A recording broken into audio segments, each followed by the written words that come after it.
wrapping up the animated series. This is episode 21.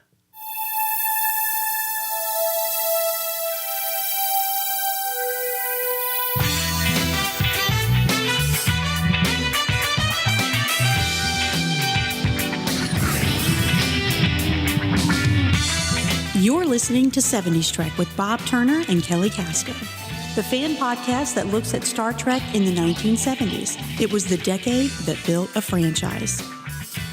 It's the time of Scooby-Doo, Speed Buggy, and Malibu Barbie. We are boldly going back to Saturday morning one more time. This is 70s Trek. I'm Bob Turner. And I'm Kelly Casto. This week, we wrap up our look at the animated series. But Bob, before we dive in, why don't you tell everyone how they can reach us? Sure. You can find us on Facebook at facebook.com/70s Trek. It's the perfect place to leave us a comment or a question. Hey, there's this thing called iTunes. Search 70s Trek in the podcast area. You can find us there. And after listening, leave us a rating or a review. It helps the show reach other listeners. The Star Trek USS Enterprise gift set with command chair, console, 3 telescreen cards, and 5 Star Trek action figures. Place Mr. Spock or any Star Trek figure into the transporter room. Spin the control knob and press the buttons. Mr. Spock disappears. Pretend he's left the deck of the Enterprise for outer space adventure. You can capture the Klingon and bring him back to the Enterprise. Star Trek USS Enterprise gift set. Star Trek action figures also sold separately by Mego. Mr. Spock disappears. I want it. Don't you wish you had one of those now? Yes. Pristine in box. Oh, yeah, absolutely. Dorothy Fontana said that the cast and crew never thought that they were making a cartoon when they worked on the animated series. They were just doing an animated version of Star Trek. I always thought that was a neat quote. Yeah, and they did it well. I think they did too. You know, this week we go back one last time to the animated series. So, Kelly, why don't you start us off? What episodes did you look at for this week? Sure. So the episodes I looked at were in season 2, and I'll start off with Beam, or Bem. Bem, I think, is how they pronounced it. All right, so the story goes like this.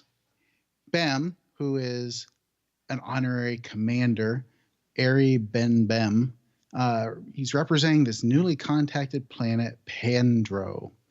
And they're working with the government, and he's basically on the Enterprise as an independent observer. Bem, this is a funny episode. You should watch it if you haven't seen it in a while. It's a freaky episode.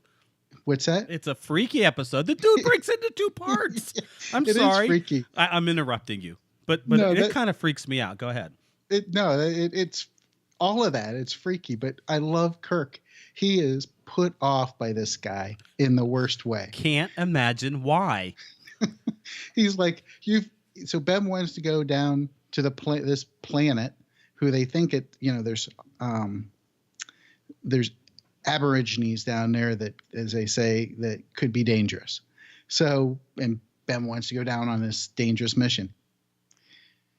And he's been sitting in his room for the last 7 away missions and not wanting to go. And this one he wants to go down. So they meet him in the transporter room. He's messing with the controls. He goes, I've got this, basically. And they get on the transporter. They all go down, and he plays practical joke. And Spock and Kirk are transported over water about 5 feet or whatever, and drop into water. And Bem jumps in, and he splits apart, takes his communicator and stuff, and and switches them. He basically is testing them and just irritating and just trying to cause trouble. Dude, he has leg arms. Yes. He has these weird arms that come out of his legs. Yes. And they touch Kirk on the shoulder. Dude, I had the willies watching that. It was freaky. Dude, get your leg arms off me. Get away. Get away. Get away from me. Is that a leg arm, or are you just happy to see me? Oh, Go ahead. Keep Oh, I went there. They run into the natives. They get captured. I'm making this really short. And there's a like a godlike entity that is protecting the natives, and they're sort of primitive, but this godlike entity is protecting them like they're her children. Basically they go back to the ship, no harm, no foul, but Bem has kind of been pushing them, saying, you're not fit to be, in association with our society. But then turns out he caused all this trouble, and, with a nasty, or not nasty, but a protective, godlike entity. I mean, Bem's lucky James T doesn't string him up. I mean, he should. Bem's out of control here. He should. But it all kind of ends nice. So notes on this story that I had. So Scotty, we got to do this. Scotty did 3 parts, including Bem, and Nichelle Nichols did the entity as well as Uhura. Directing credits. This was David Gerald. So David Gerald, we know, did several other things. Like? I'm waiting for you. Do you want me to jump in? Trouble with Tribbles. Trouble with Tribbles. More Tribbles, more Troubles. Right. So on. But when he did, the important thing with David on this one is he wrote this for the first season of the animated series, and due to rewrites from Roddenberry, it got basically pushed into the second season. Bem is an old science fiction term meaning bug-eyed monster. And David, from what I read, had been trying to work this in since the original series. Really? Yes. That's funny. I had no idea. This is a first episode that James T. Kirk, we know what T stands for. Tiberius. Is it this episode that we find out? Yes, this is the episode you find out. I have to admit, I guess you're right. We never do find out in the original series, do we? No. Nope, never. And the backstory real quick on this is that at a convention in 1973, David and Dorothy are up there at the stage or whatever, and somebody asks, what does T stand for? And James T. Kirk. And just on a whim, David blurts out Tiberius. And he kind of kept it, and later, worked it into this episode. Very cool. Very cool. Yeah, except for the fact that Bem's kind of freaky. Well, yeah. Yeah, that's not so cool. I looked at another freaky episode, The Slaver Weapon. This is written by a guy by the name of Larry Niven, and it was based on an original short story that he did entitled The Soft Weapon. And the story was later expanded into a full-length novel by Alan Dean Foster, who wrote the Star Trek log books in the 70s that were based on the animated series. Larry Niven also wrote for Land of the Lost, The Outer Limits, and he was very prolific writing lots of sci-fi novels, and he won a Nebula and 4 Hugo Awards for his work. So, pretty good writer.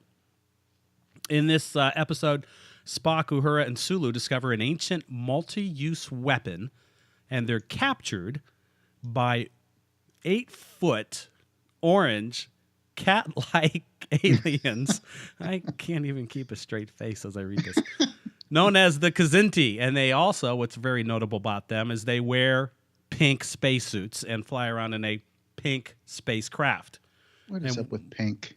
We talked about Hal Sutherland last week and how he was colorblind. Hal strikes again, not knowing the difference between light gray and pink. He made them pink. Anyway, yes, the Kzinti are interested in this weapon. The Slavers were an ancient race that inhabited the galaxy 1 billion, that's with a B, billion years ago. and the Kzinti hope to find a weapon that can return their empire to greatness. So they're a little interested in this weapon because it can transform itself into many different types of devices.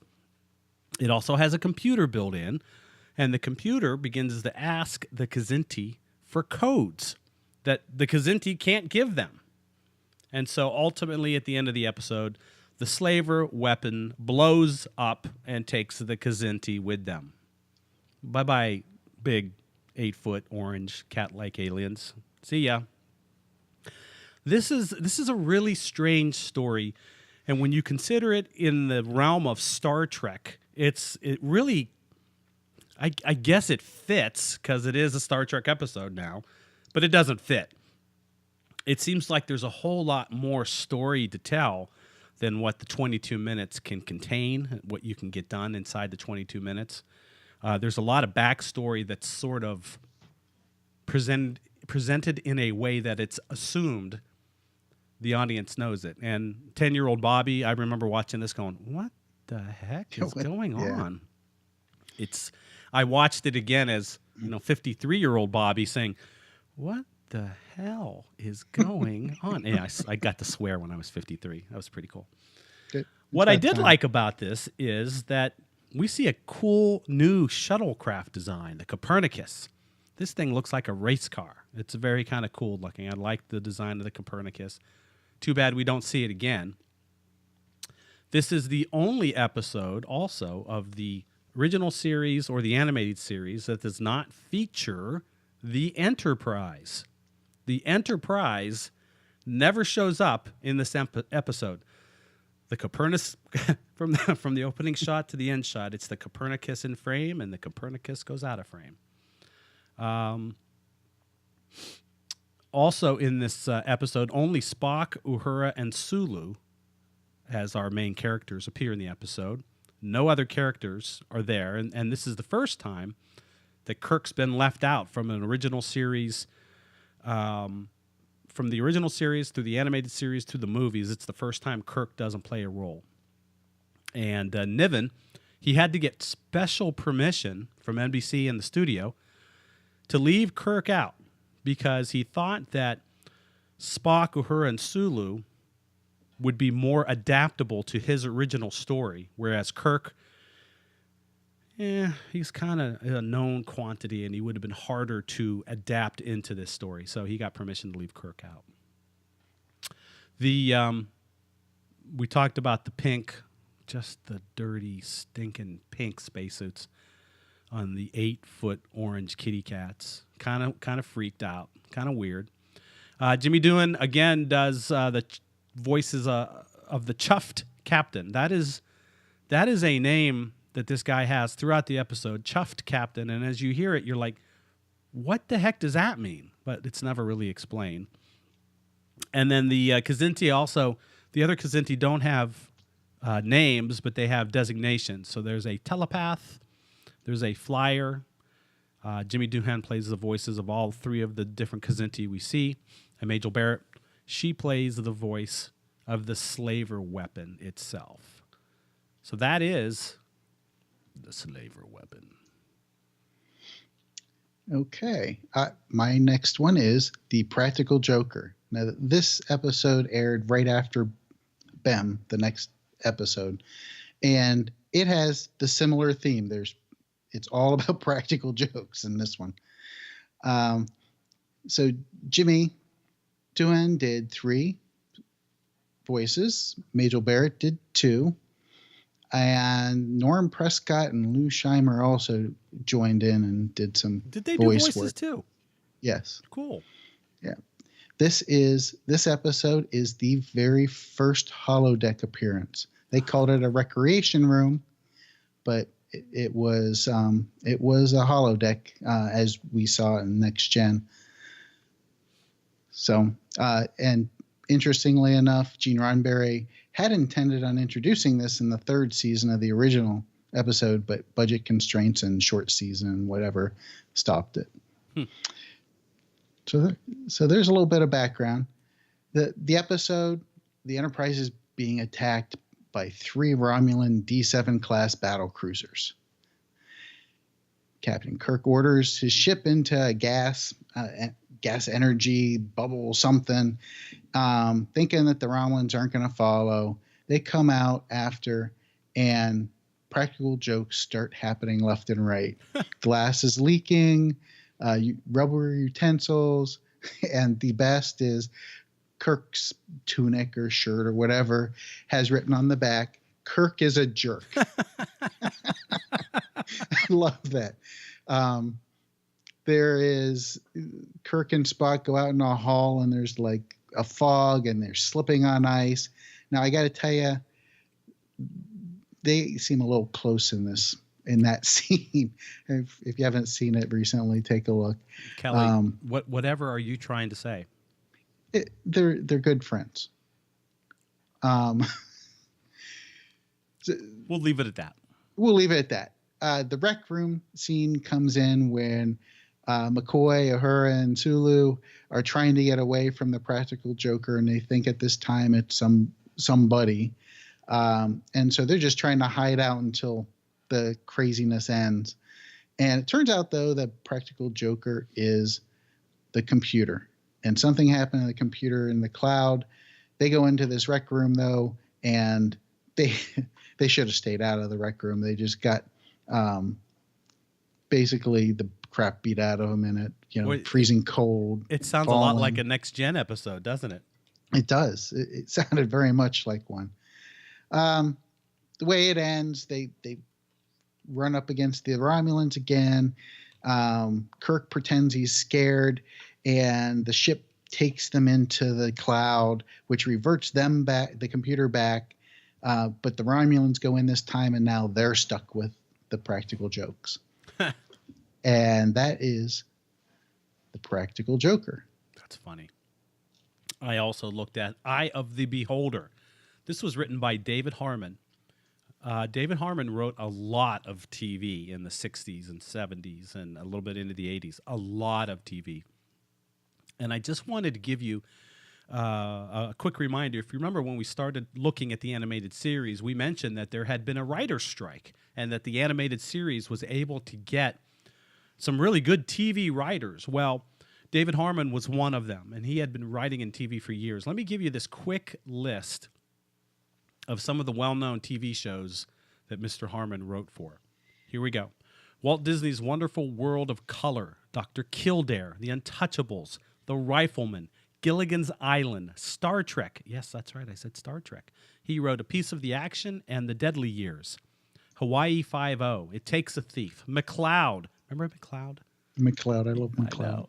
Mod Squad, Love American Style. Remember that? The Brady Bunch, The Rookies, All in the Family, Mannix, Ironside, Rescue from Gilligan's Island, SWAT, Starsky and Hutch, The Paper Chase, Barnaby Jones, The Harlem Globetrotters on Gilligan's Island, Vegas, and Hotel, just to name a few. The guy was really busy. Here's the plot for Eye of the Beholder. Kirk and Spock go looking for the crew of a science expedition, and they end up becoming exhibits in an alien zoo. The aliens look like giant slugs, and they communicate using telepathy. Once the aliens realize that the Enterprise crew are not really animals and aren't really suited to be in a zoo, the crew is released, and we all learn a little bit about each other, and we're all very happy by the end of the episode. There's a moment at the beginning of the episode after Kirk, Spock, and Bones beam down that they encounter a dinosaur. And Kirk has to stun the dinosaur. And the dinosaur falls on McCoy. As Kirk and Spock go looking for him, the animators show only McCoy's legs in the air, kicking like on a bicycle kick, wildly, gyrating. Where's Bones? Oh, look, he might be under there. And there's Bones' legs kicking in the air. And you kind of hear... Now, I'm going to go out on a limb here and say that I guess it's a Saturday morning cartoon, and occasionally you have to do something like that. I think it's the only time that this show went for slapstick comedy. I don't remember slapstick comedy being played quite that way in Star Trek: The Animated Series before. The science expedition was made up of two characters, Markle and Bryce. They are the scientists that Kirk and Spock went looking for. When Kirk and Spock find them, they are wearing, interestingly enough, the Arrowhead Enterprise insignia on their uniform. And if you remember, during the original series, every Starfleet starship had its own unique uniform insignia. They didn't all have the Arrowhead design. Just pointing it out. So if you were going to go by timeline, it looks like somewhere in the fourth season, excuse me, I said season, somewhere in the fourth year of the Enterprise's 5-year journey, they became so famous that all of Starfleet said, that's our new symbol, the Enterprise insignia. There you go. In case you were wondering, I just nailed it. I answered that question. I know, I'm patting myself on the back. The title of the episode is from an 1878 novel. The name of that novel is Molly Bawn by Margaret Wolfe Hungerford. And in that, she has a line that reads, "Beauty is in the eye of the beholder." If you didn't know where that came from, now you know. And Jimmy Doohan, of course, he can't do just Scotty. He's got to do more voices than that. He does Tom Markle, and he does Lieutenant Ericks. And what a fine job he does also. And Majel Barrett, she does Lieutenant Maress, and Randy Bryce, the other member of the science expedition. That is Eye of the Beholder. All right. My next episode is Albatross. Albatross is... Can I just say that? Yes. I love saying this word. Albatross. Albatross. Thank you. Go ahead. All right. So Jimmy Doohan did 3 characters on this one, and Lou Scheimer actually was involved as well. Writing credits go to Dario Finelli, and IMDb really doesn't have anything but this and one other writing credit for him. So that's... Was he part of Milli Vanilli? Oh, he wait, might that's have something completely been. different. Never mind. That's Go ahead. Finelli. Yeah. But nice try. The story goes something like this. The Enterprise is visiting Dremia to deliver some medical supplies. While there, they arrest McCoy for mass murder. What the hell? What's McCoy doing? Killing? I got a little worried there. You said they arrested McCoy for mass murder. For a minute there, I thought you might say something else. So I'm actually glad it was mass murder and not the other thing I was thinking about. Go ahead. Okay, good. We'll have to talk after, see what you were thinking about. So what the alleged crime that the Dramians are accusing him of is that 19 years earlier, McCoy had supervised an inoculation program against Saurian virus on Dramia 2. Now, just as a side note, 19 years before this. That might be a little problem. This kind of contradicts McCoy's background as he joined Starfleet in his middle ages. Or does it, and we just don't know. We don't. But there you go. There you go. Kirk and the Enterprise go to Dramia 2 to investigate. They find a survivor that's a cold tie who says, "No, McCoy, he is the best thing since sliced bread. He saved me." While this is going on, there's this aurora, very colorful aurora going on. And then shortly after that, people start getting sick and the plague manifests in turning blue and then green and then, different colors before you kick it. So at one point, Kirk is blue, kind of like the blueberry from Willy Wonka. I hate it when that happens. I do too. So they go back to Dramia, and with the blueberry captain. Yeah, with the blueberry captain and all the other blueberries, because it's affecting everybody on the ship, of course, except for Spock. They figure out that it was this Aurora that was the coincidence. That also gives McCoy the seed he needed to figure out what the cure was, and of course, all charges are dropped. That is Albatross. Well, the next episode that I looked at was Jihad by Stephen Kandel. He also wrote the animated series episode Mud's Passion. Kandel is another prolific writer and producer in Hollywood. He would go on in the 80s to produce MacGyver and The New Mike Hammer. And again, I'm going to give you a little bit of a list for some of the cool stuff this guy has done.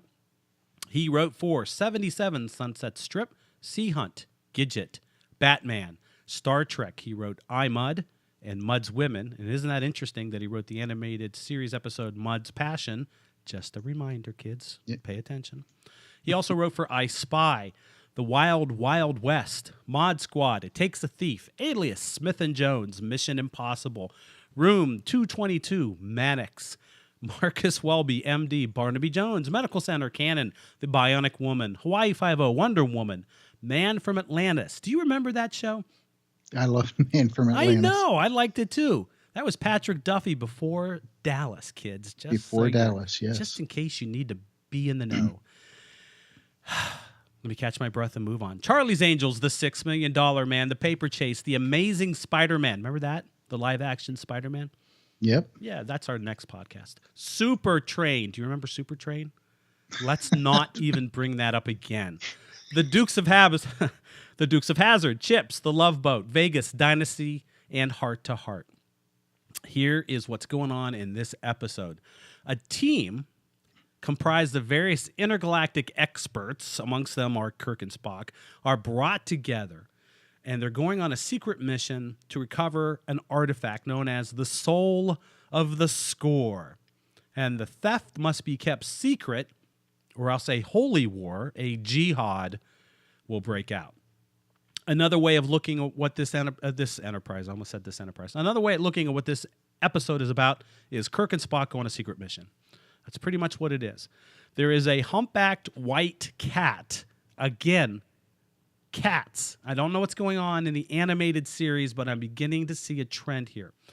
A humpbacked white cat in pink gives the instructions to the team. I'm at a loss. I don't know what else to do with this. A human woman who is on the team, her name is Laura, is continually hitting on Kirk. I'm serious.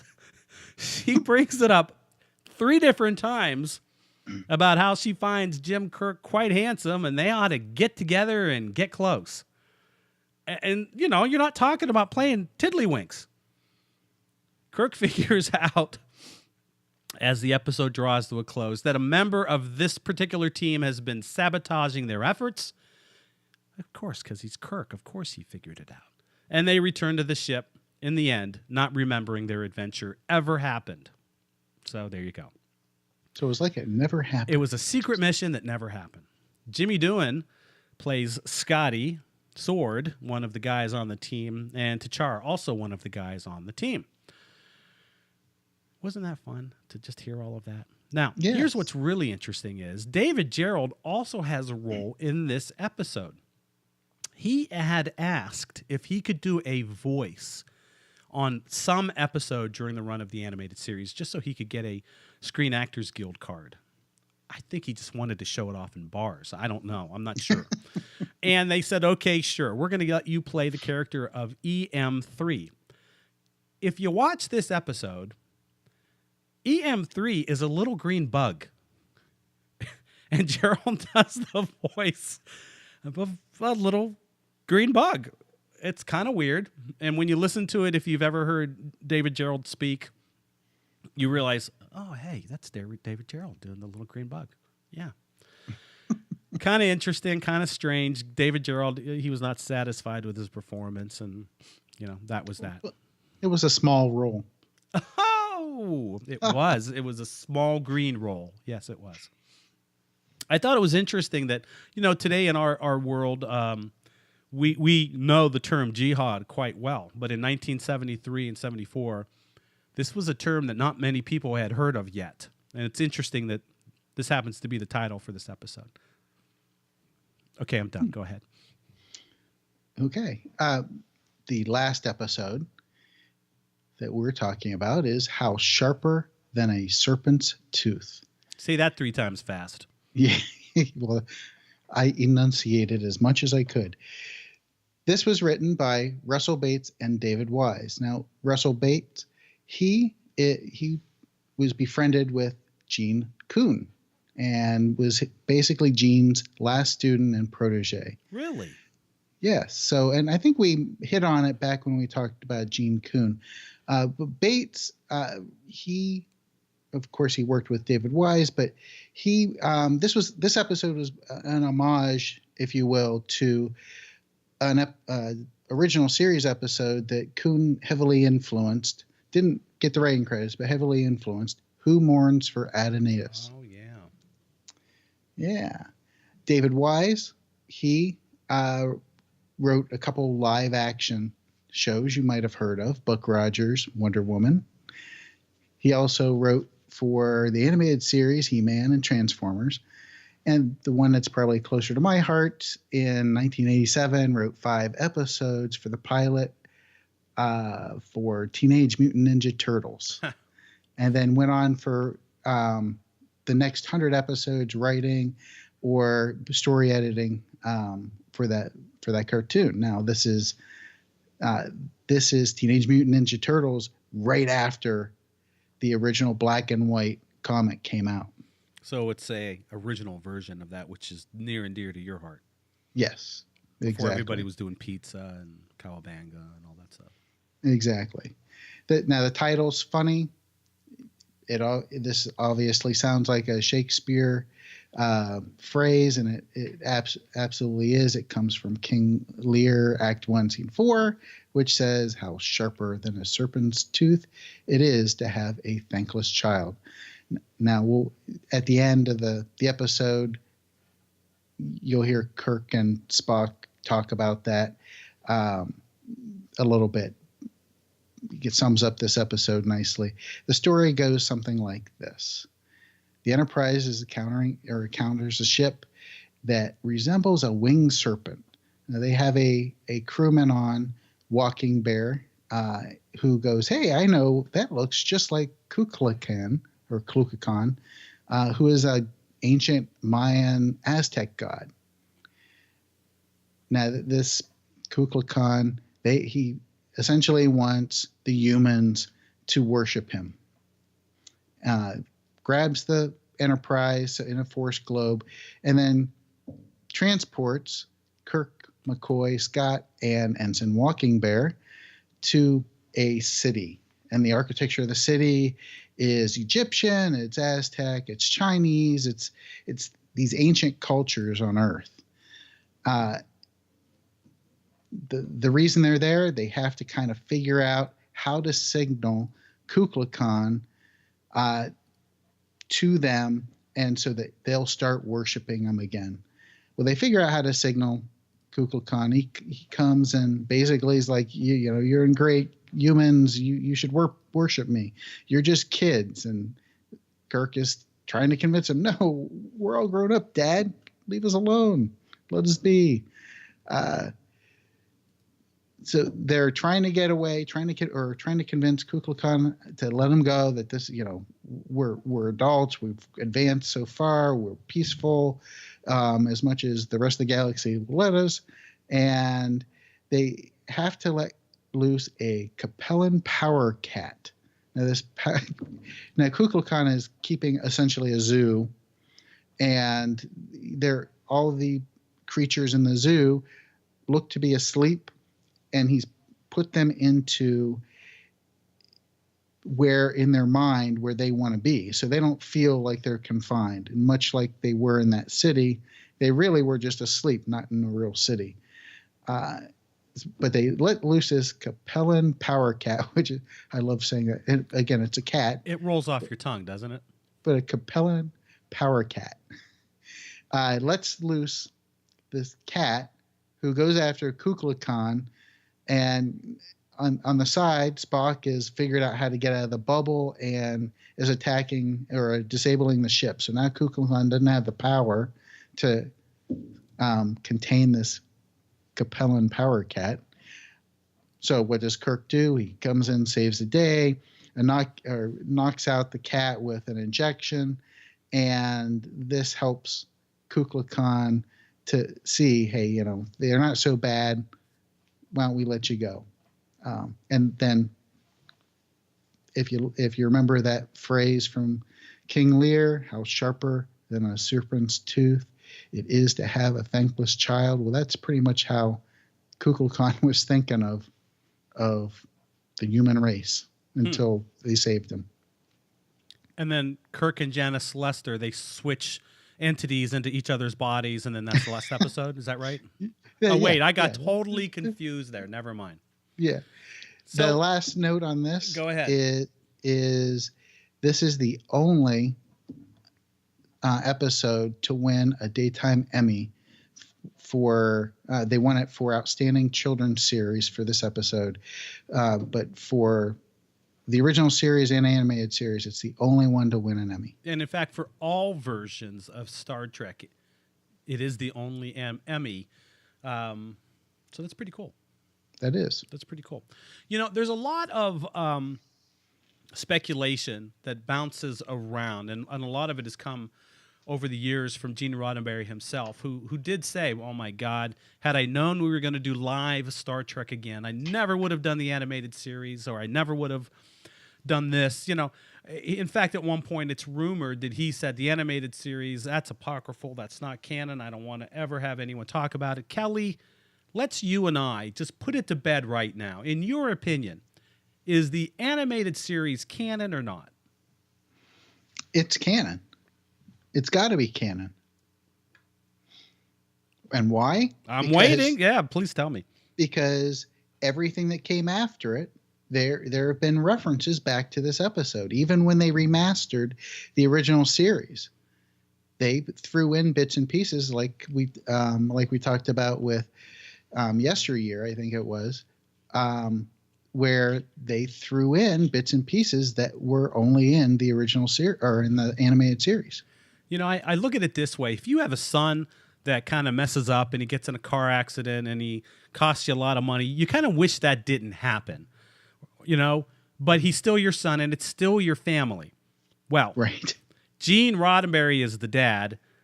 He is the executive producer on the animated series, and it stars all of his kids: Shatner, Nimoy, DeForest Kelley, Nichelle Nichols, George Takei, Jimmy Doohan.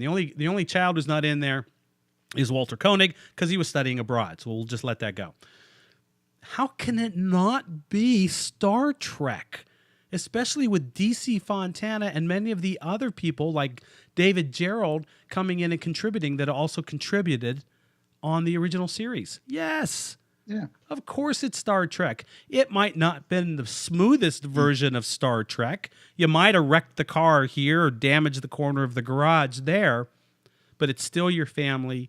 It still happened. It involved all your kids. Yeah. It's Star Trek, kids. Get over it.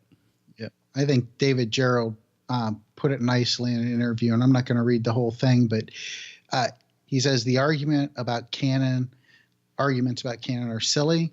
Always felt Star Trek animated series was part of Star Trek because Gene Roddenberry accepted the paychecks. There you go. On and on and on. I love that.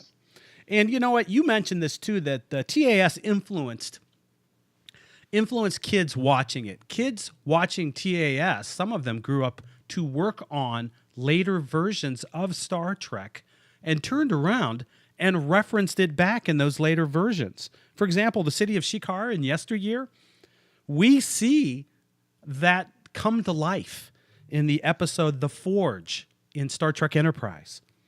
Or we hear T'Pol talk about the Coswan training that we hear talked about in Yesteryear from the animated series. You mentioned the holodeck, the rec deck in the animated series, but it's really the holodeck that we see in the Next Generation come to life because now the technology had caught up with the production. In the Star Trek Enterprise, I'm bringing out my trusty notes here. In the Star Trek Enterprise episode Catwalk, Edosian slugs are mentioned. Now, we know that Lieutenant Eric's is an Edosian. Huh. Where did that come from? So, I mean, it's absolutely canon. It influenced later versions of Trek. And I think that the animated series really let Paramount know that, wow, we just thought this was going to be a kid's show, but look at the audience that this gets. There's an audience out there for future Trek. Because not long after this goes off the air, it goes off the air in the fall of 74. Suddenly in 75, we have new products being licensed. New toys being licensed. They weren't available prior to the animated series. Suddenly they're available after the animated series. And it is it any coincidence that just 7 months later, after the animated series goes off the air, Gene Roddenberry is invited back to the lot at Paramount to begin working on a new Star Trek feature. Isn't that interesting? Yep. I think the animated series had a big, big role to play in that. So next week, well, I should say, before I say next week, this wraps up the animated series. It's been fun. I haven't watched all of these episodes since I was a kid. What about you, Cal? You enjoy it? Yes, my family is tired of me watching animation that really is old-fashioned, if you will. But the stories, and the more I listened and watched and absorbed, the stories were awesome. And, again, it's Trek. And for you and I, it was Trek when we didn't have Trek. Exactly. So, man, did it fill a void. So next week, and I cut you off. Next week, we look at the only character in Star Trek not to be played by a human actor. We're talking about the Enterprise. The Enterprise. The Enterprise. See you then.